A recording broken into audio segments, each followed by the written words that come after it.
നമസ്കാരം. കാസർഗോഡ് ജില്ലയിലെ ആറുവരിപ്പാതയുടെ ആദ്യ റീച്ചിൽ, അതായത് കുമ്പളയിൽ സ്ഥാപിക്കാനിരുന്ന ടോൾ പ്ലാസയുമായി ബന്ധപ്പെട്ട് വലിയ ജനകീയ മുന്നേറ്റമുണ്ടായിരുന്നു. എന്നാൽ പേരിനൊരു സമരം, അതിലൂടെ 4 മുദ്രാവാക്യം വിളിച്ച് തങ്ങൾ എന്തൊക്കെയോ ചെയ്തുവെന്ന് ജനങ്ങളെ ബോധ്യപ്പെടുത്തുന്ന സ്ഥിരം നാടകമായിരുന്നില്ല ഇവിടെ ഉണ്ടായത്. കൃത്യമായ ഇടപെടൽ എന്ന് പറഞ്ഞാൽ ഇതാണ്. ജനകീയ മുന്നേറ്റത്തിന് ശക്തി പകരാൻ SDPI Kumbla panchayat committee president Nasar Bambrana Kerala ഹൈക്കോടതിയിൽ ടോൾ പ്ലാസക്കെതിരെ വ്യക്തമായ കാര്യങ്ങൾ ഉൾപ്പെടുത്തി ഒരു ഹർജി നൽകിയിരുന്നു.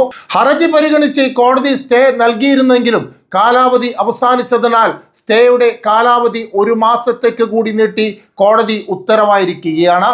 ടോൾ പ്ലാസയുമായി ബന്ധപ്പെട്ട കേസ് ജൂലൈ 4-ന് വീണ്ടും പരിഗണിക്കുമെന്നാണ് കോടതി അറിയിച്ചിരിക്കുന്നത്.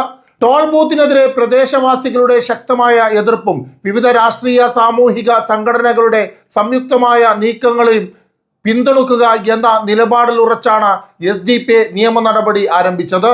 നിയമങ്ങൾ കാറ്റിൽ പറത്തി പണിതുയർത്താൻ ശ്രമിക്കുന്ന ടോൾ പ്ലാസ പൊതുജനങ്ങൾക്ക് അമിതമായ സാമ്പത്തിക ബാധ്യത ഉണ്ടാക്കുന്നതാണെന്നും രാജ്യത്ത് നിലനിൽക്കുന്ന മാനദണ്ഡങ്ങൾ പാലിക്കാതെയാണ് ടോൾ ബൂത്ത് സ്ഥാപിക്കാനുള്ള നീക്കമെന്നാരോപിച്ച് നാസർ ബംബ്രാണയാണ് കോടതിയെ സമീപിച്ചത്. അതേസമയം ടോൾ പ്ലാസയുടെ നിർമ്മാണത്തിനായി എടുത്തിരുന്ന കുഴികൾ പലതും ജനങ്ങൾ മണ്ണിട്ട് മൂടി.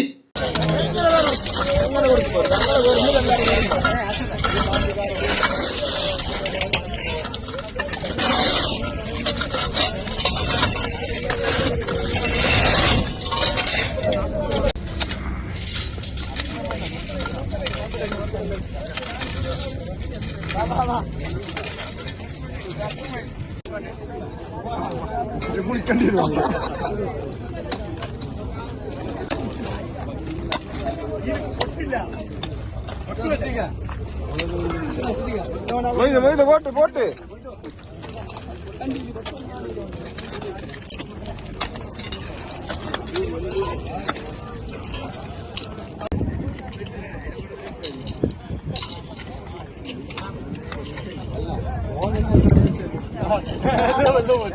ടോൾ പ്ലാസക്കെതിരെ പ്രതിഷേധമുണ്ടാകാൻ കാരണമായ മറ്റൊരു ഘടകം കൂടിയുണ്ട്.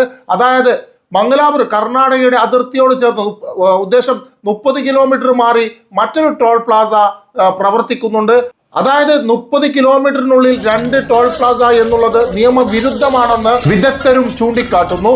ടോൾ ബൂത്ത് ആക്ഷൻ കമ്മിറ്റിയുടെ ജനകീയ സമരങ്ങളോടൊപ്പം നിന്നുകൊണ്ടാണ് SDPI ഈ നിയമ പോരാട്ടവും നടത്തുന്നത്. നന്ദി, നമസ്കാരം.